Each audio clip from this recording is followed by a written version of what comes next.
Hey guys, let's get more news about Miami Heat, but first, don't forget to subscribe and leave your like. Heat's Jamie Jaquez Jr. reveals what he learned from first Nuggets showdown. The Miami Heat have a huge matchup to say the least Wednesday night as they have another NBA Finals rematch against the Denver Nuggets, this time inside the Kaseya Center. On February 29, the Nuggets would get another one on the Heat, but now they look for revenge as star Jamie Jaquez Jr. talks about what he learned when facing the Western Conference powerhouse. While fans of the team and Miami themselves know the Nuggets very well because of the aforementioned championship series, it was Jaquez's first time playing them late last month.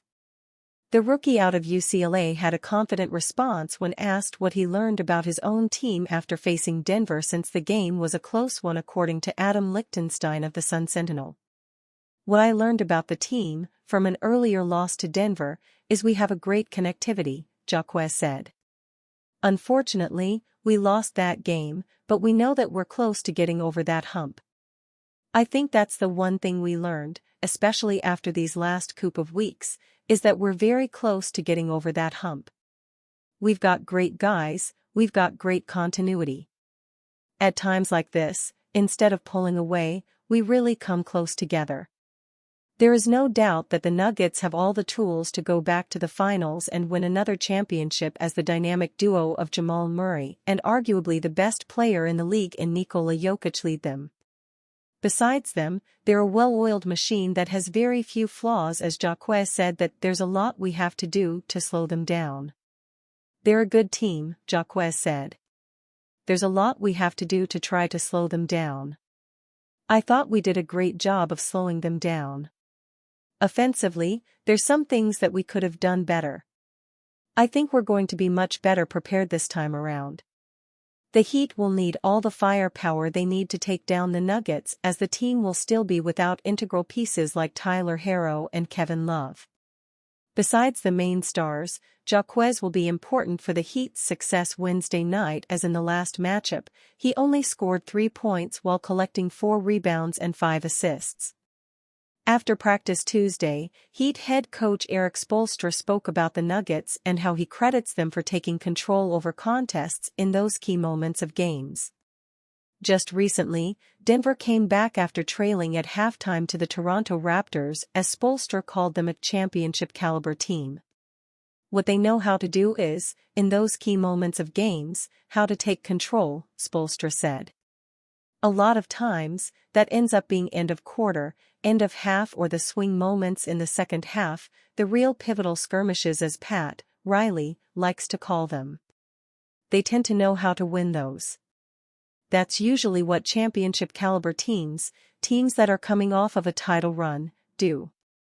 They may not play that most consistent basketball all the way through the regular season, but in those pockets, they know how to win those moments and ultimately, that helps them just win games, even if they're not playing at that super highest level that they can get to, which they can. They can get to that level, and they did that to us in Denver, and we obviously saw that, Monday, Spoelstra continued.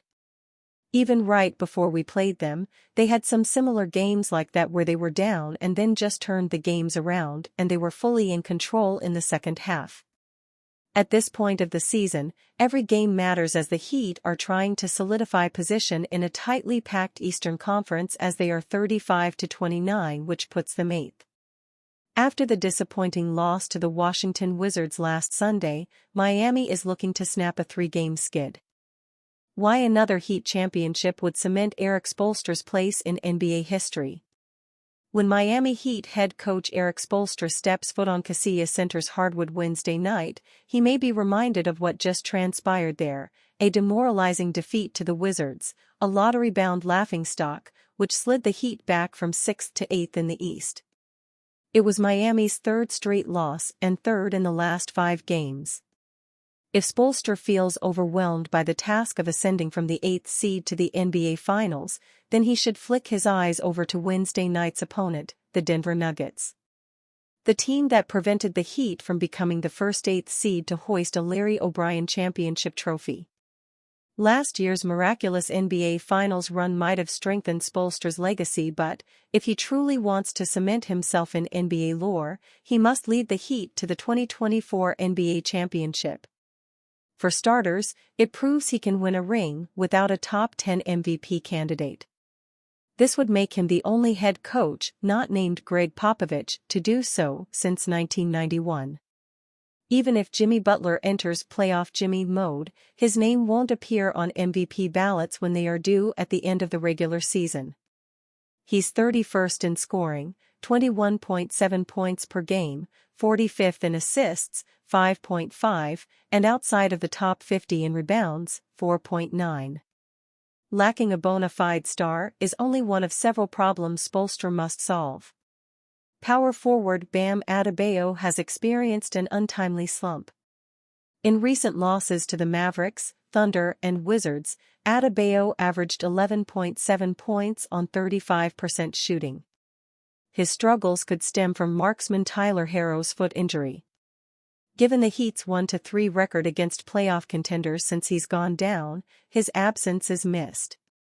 There's a growing feeling that Herro could have helped the Heat keep pace against elite offensive weapons like the Nuggets' Nikola Jokic, Mavericks' Luka Doncic, and the Thunder's Shai Gilgeous-Alexander.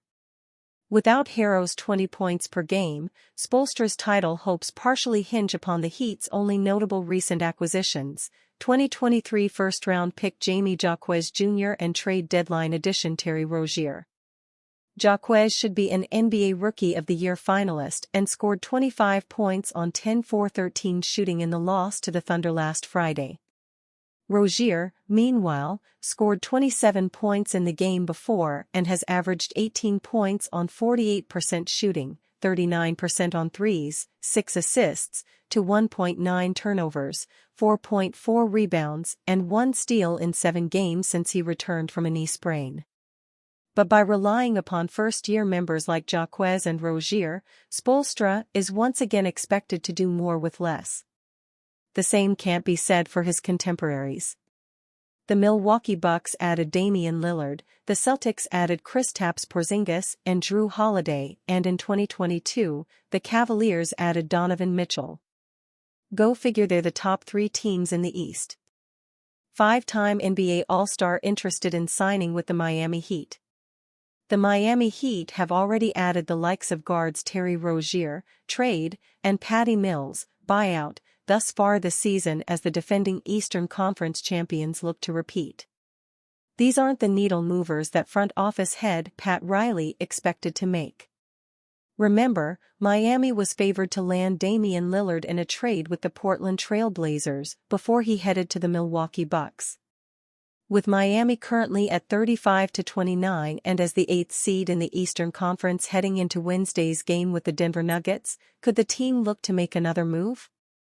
The 5-time All-Star just appeared on an episode of The OGs with former Miami Heat players Udonis Haslem and Mike Miller. He was asked about the possibility of joining Miami to close out the season. 1000%. I talk about that all the time. You know what I mean?